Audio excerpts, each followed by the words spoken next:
Great. Thank you all. Thank you very much. Thank you, Chairman Glusky. Thank you for that wonderful introduction to President-elect Bukele, Vice President Ramirez, to all the leaders in public and in business life gathered here today. It is an honor to be here at the U.S. State Department at the crossroad of the Americas, the 49th Annual Washington Conference of the Americas. Thank you all for being here. And as I begin, let me bring greetings from a friend of mine and a great friend of all of those who cherish freedom across this hemisphere of freedom. I bring greetings from the 45th President of the United States of America, President Donald Trump.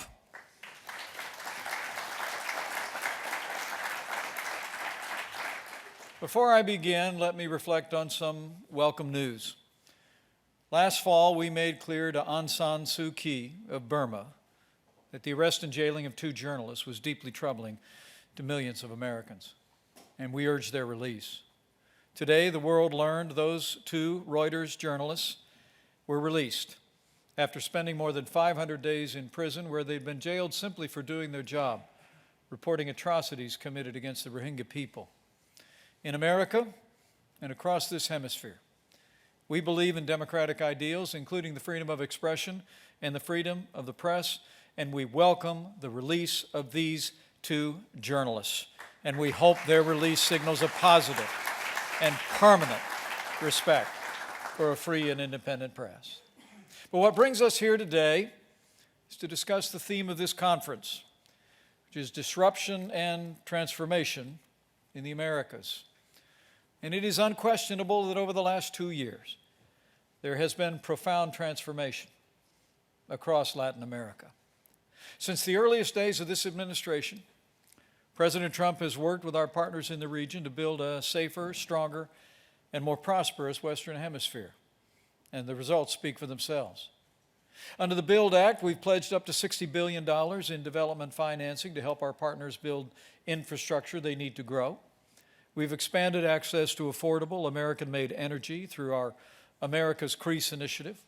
We've promoted free, fair, and reciprocal trade, forging a new trade deal like the United States-Mexico-Canada agreement. We've also strengthened our security ties. And under the President's leadership, the United States has conducted joint law enforcement actions across this hemisphere and reinvigorated the fight against illegal drugs by helping bring thousands of charges against dangerous gang members and money launderers. And it's also been my honor to travel to Latin America 5 different times in our first 2.5 years. And I've witnessed this transformation firsthand. And we've worked to strengthen the ties that bind freedom-loving nations and peoples all across this hemisphere of freedom. In Ecuador, I saw President Moreno support press freedom and renew the fight in his country against illegal drugs and corruption. In Argentina, President Macri and I eliminated long-standing trade barriers between our 2 countries for pork producers. In Brazil, we laid the groundwork for greater cooperation in space. And in Lima, Peru, I was honored to represent the United States at a historic conference where 35 nations pledged to fight against corruption in their governments and renew our commitment to freedom. Since my very first visit to Latin America 2 years ago, the people of the Western Hemisphere have voted in election after election for prosperity, for security, for transparency, and the rule of law in their governments. And the United States has stood with them every step of the way. And America will always stand with our neighbors when they stand for freedom.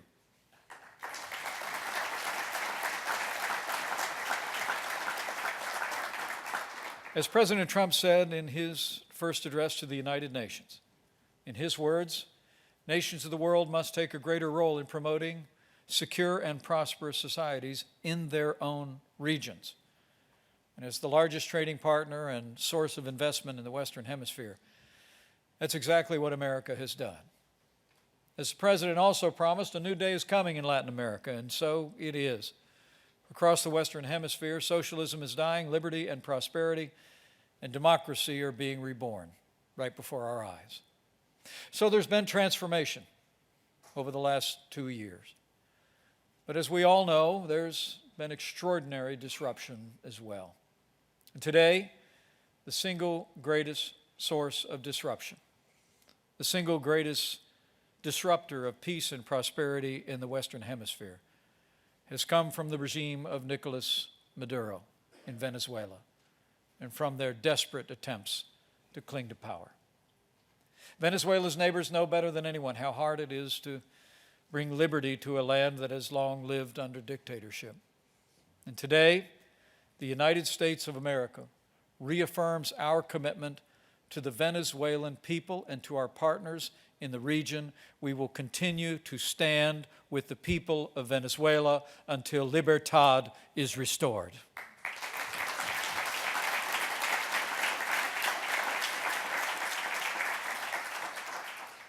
And recent scenes out of Caracas have been heartbreaking and deeply troubling. It's extraordinary to think of it. Last week, the world saw armored vehicles run over unarmed citizens, military forces firing tear gas at churchgoers, and hundreds of people, including children, be thrown into jail because they dared to protest the man who oppresses them. The struggle in Venezuela is a struggle between dictatorship and democracy. Nicolas Maduro is a dictator with no legitimate claim to power, and Nicolas Maduro must go. For 6 long years, the people of Venezuela have suffered under the heavy hand of oppression. The Maduro regime's socialist policies have shrunk their economy by nearly half. It is remarkable to think that in what was once one of the wealthiest countries in our hemisphere, that 9 out of 10 people live in poverty. The average Venezuelan has lost more than 20 pounds through deprivation and malnutrition. Thousands of Venezuelan children are starving at this very hour. And infants in hospitals across Venezuela are dying for lack of basic medical care. It's extraordinary to hear of it. As my wife and I traveled through the region on several occasions and met with refugees from Venezuela, to hear the story just broke your heart. I'll never forget in Manaus, Brazil, a father surrounded by his 3 small boys who looked me in the eye as his boys looked on and said that he had finally decided to flee Venezuela because he described how hard it was the days that he had to come home and look at his boys and say, "We're not eating today." And as the translator repeated those words to me, the little boys nodded their heads, remembering those days. Or the grandmother, when we were in Colombia at a little church that had taken in thousands of Venezuelan refugees, told me that she finally fled Venezuela because her grandchildren were required to get up at 4 a.m. to go and claim a paper ticket so they could stand in line at 4 p.m. and turn the ticket in exchange for a single piece of bread. She said she'd had enough. She gathered up her 4 grandchildren and made the long journey to the west, the Colombia border. The impact on families, on real lives, some 3 million people that have fled the country, 1 million more by the end of the year projected, are stories that the world needs to hear. And under Maduro's dictatorship, crime, violence, and lawlessness have also spread. We're told that thieves in Venezuela don't rob banks because with inflation at 1,000,000% a year, money is basically worthless. Instead, they rob restaurants for food. Vicious gangs and the notorious colectivos have turned the streets into war zones. And Venezuela now has the highest murder rate in the world. More than 70 people are murdered every single day. But the Maduro regime is not only a threat to the Venezuelan people, As we gather here today and we think of disruptions across our hemisphere, we must recognize it is also a threat to the peace and security of our region as well. The rising desperation in Venezuela has fueled a mass exodus, the likes of which we literally have never seen in the Western Hemisphere. As I said, more than 3 million Venezuelans have abandoned their beloved country, and it's estimated that millions more will follow in the days ahead. Venezuela is a failed state, and history teaches failed states know no boundaries. Drug traffickers, criminal gangs, terrorist groups seeking to destabilize the region and profit from the misery of the Venezuelan people every day. And while the Maduro regime has stood aside, as millions of its own people have fled in desperation, it's been more than eager to accept the aid and comfort of regimes in Iran and Russia and Cuba. The Iranian regime has been working with Venezuela's corrupt dictatorship to establish a safe haven for its terrorist proxies, and continues to do so as we gather here.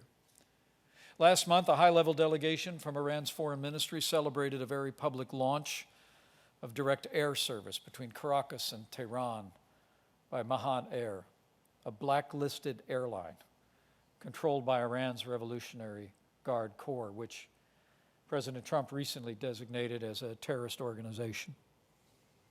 And one of Maduro's top aides, a former vice president and currently the interior minister, Tariq el-Assami, is a drug runner and a money launderer who partners with terrorist networks to bring Iran-backed terrorists into the country.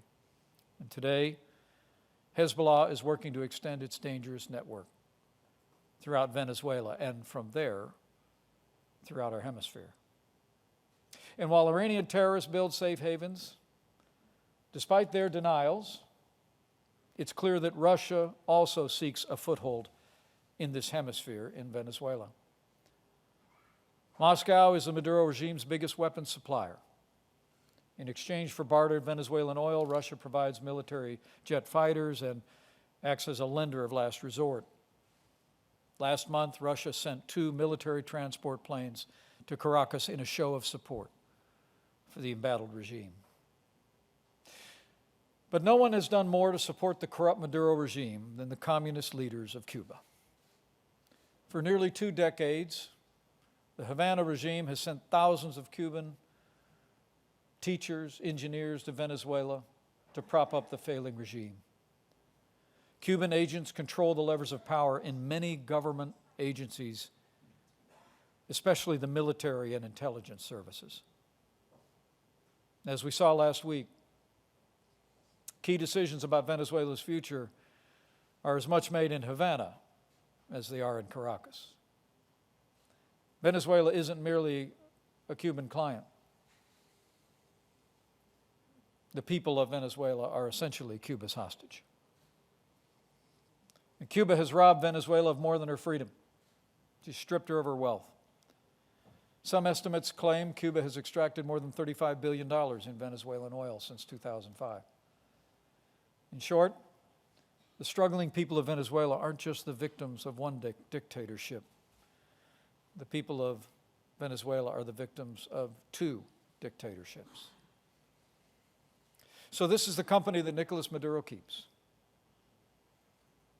And the Americas will never fully realize our potential as a hemisphere of freedom until Venezuela is able to cast off Cuba's control and once again take its rightful place as a free and independent nation.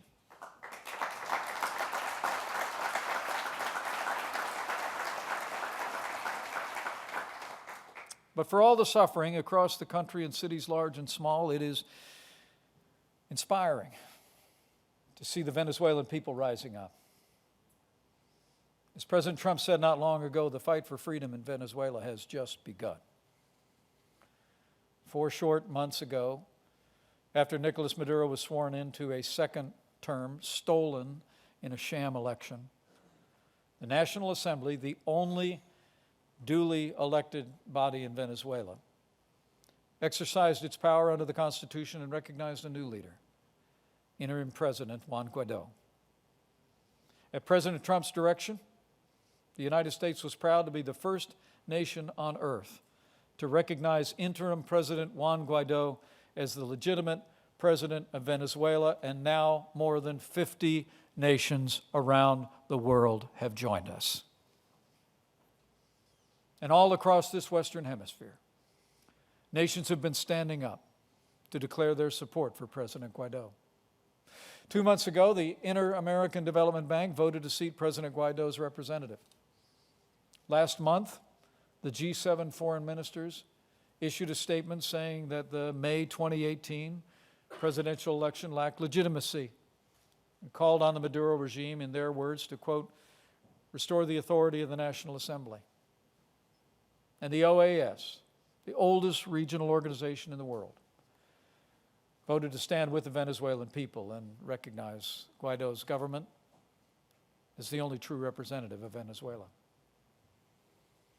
As we gather here today, President Guaido is meeting with members of the National Assembly, some of whom have come under harassment by the National Guard and intelligence services. So let me take this opportunity to be very clear. The safety and security of President Juan Guaido and his family are a priority for the United States of America.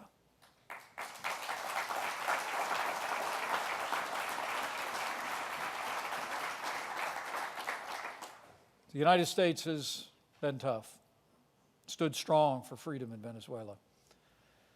And as the President said, we can be a lot tougher. Under the Maduro regime, in particular, the Supreme Court of Venezuela has undermined its constitutional mandate. The Supreme Court was established to protect individual rights and the rule of law.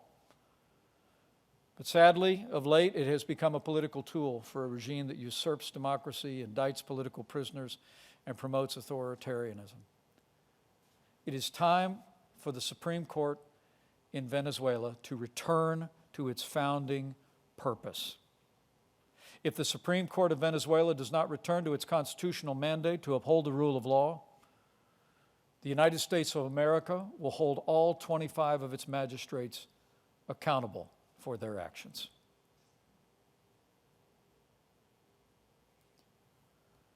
So I came today to be very clear.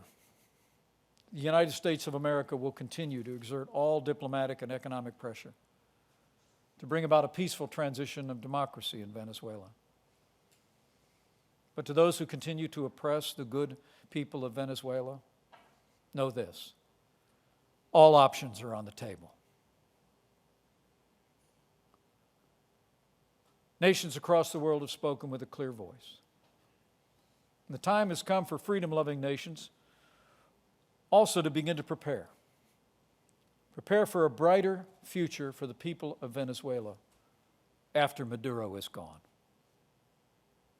Under President Trump's leadership, I'm proud to say the United States has been standing with the people of Venezuela. And we've been committed to helping families and communities that have been devastated by the dictatorship and oppression of the Maduro regime.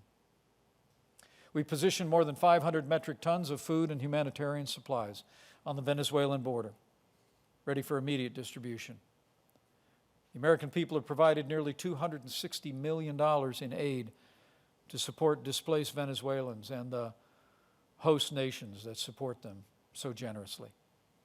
And today, I'm announcing that at President Trump's direction, the United States Navy will deploy the USNS Comfort to the Caribbean, Central America, and South America this June.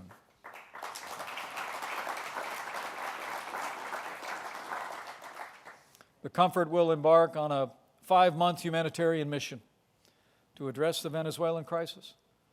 The United States military and medical personnel working alongside their counterparts across the region will be there to provide medical assistance to communities in need and help relieve countries overwhelmed by the influx of the suffering people of Venezuela.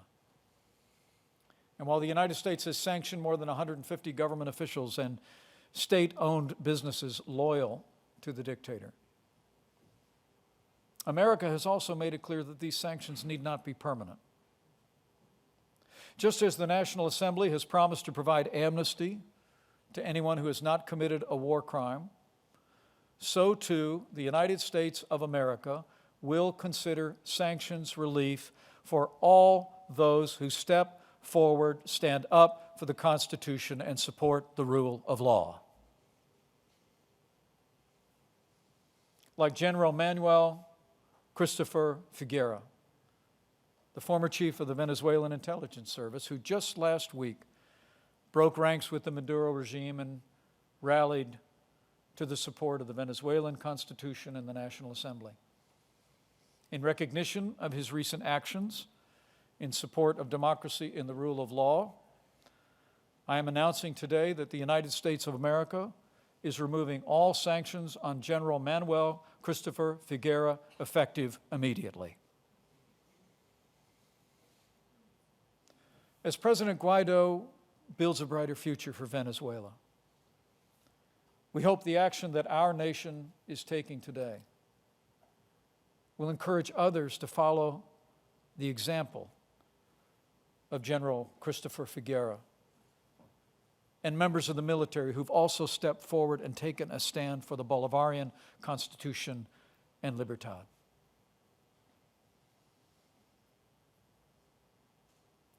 We believe that Venezuela will one day again be free, that democracy will be restored. And once democracy is restored, the United States and the world community will not let a free Venezuela fail.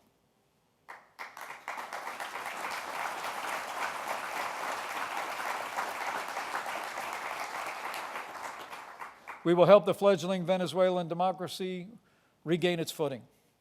We'll build a brighter future after Maduro is gone, creating jobs, fighting poverty, and expanding opportunity. We're already hard at work.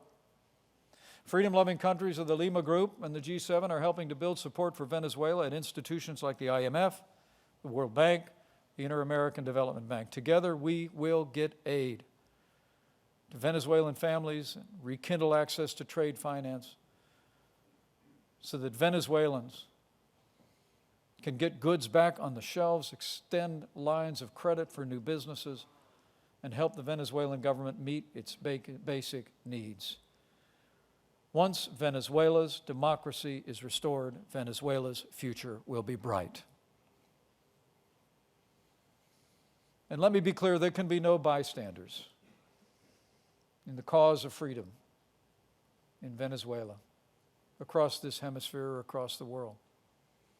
The United States today, again, calls on all nations of the Western Hemisphere to stand with the Venezuelan people as they rise up to restore freedom, democracy, and libertad to their nation.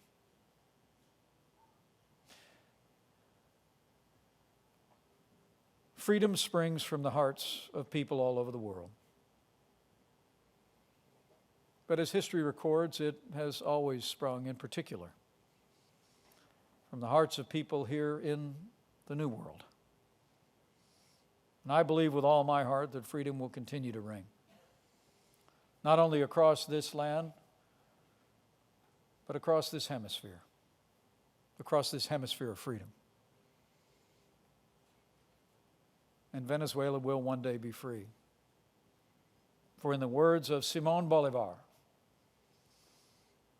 a people that loves freedom will in the end be free. So to all the people of Venezuela, on behalf of my fellow Americans, we say again, estamos con ustedes. We're with you. We will continue to stand with you and pray with you until your freedom is restored. And to the freedom-loving people in Venezuela, and all the good people gathered here and nations that are standing with them, just know, as you stand, as you march, as you go, you do not go alone. We are all with you. Freedom-loving people across this hemisphere are with you. And I also believe that the author of freedom is with you as well. For where the Spirit of the Lord is, there is freedom. That means when we labor for freedom, we make His work on this earth our own. And freedom always wins. So with faith in that great promise, gratitude to all who have joined us across this hemisphere of freedom in this great cause, and faith in the courage and strength of the Venezuelan people, and the generosity and ideals of the American people and all our allies, I believe with all my heart the day is coming soon when Venezuela will once more be free. We will see a new birth of freedom in this nation, in our hemisphere. And Venezuela will be a nation reborn to libertad. So help us God. Thank you very much. God bless you all, and God bless the United States of America.